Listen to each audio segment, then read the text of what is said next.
paying tribute to our servicemen and women, how one organization is helping make sure the holidays are extra special for veterans and their families. Well, all week long, we've been honoring servicemen and women, and tonight you're going to hear from locals thanking veterans and the tributes that were held across the region tonight. And we want to begin with a local nonprofit that's working to reunite military families during a time of need and make sure no soldier spends the holidays alone. Shirin Rajay introduces us to a family touched by the community support.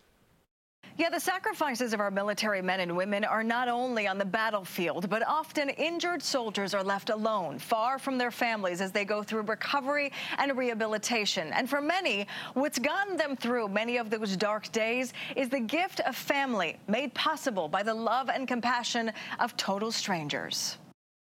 While virtual holidays and get-togethers have been a big adjustment for most American families during the pandemic, it's nothing new for Amanda Avila. I was very worried for him because at the time that he was deployed, I wasn't able to really communicate with him in person. It was mostly through a screen, and it was heartbreaking. Her father, Miguel Avila, was an Army reservist in Puerto Rico. In 2015, he says he was activated and deployed to Kuwait. That's where he suffered a major back injury during combat training and brought back to the States for treatment.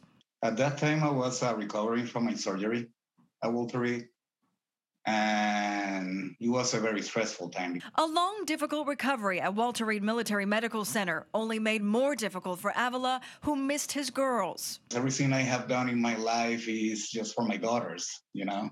I mean, they are my motor, they are my engine, they are the lights of my eyes. With the help of nonprofit Luke's Wings, Avila's daughters, Amanda and Araceli, were flown in to be there by his bedside just in time for the Christmas holiday. Each time that I would see him, I would just run up to him after the flight and give him a big old hug. It means everything, and to be honest, without Luke Wings, most likely I wouldn't be able to pull that off year after year.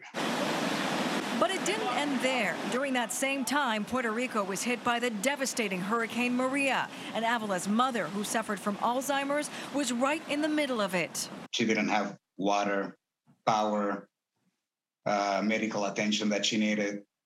So for me, it was very hard. And once again, Luke's Wings lifting that emotional burden by flying Miguel's mother in from Puerto Rico to be by his side. Thank you guys for always being there. And not just for me, but thank you for always being there for my battle buddies all around the nation. Yeah, pretty incredible to hear these stories. We owe our veterans so much, and it's amazing to see how a small act can make such a big difference. By the way, as of September of this year, Luke's Wings has provided over 13,000 free tickets on commercial airlines for hero families across the country.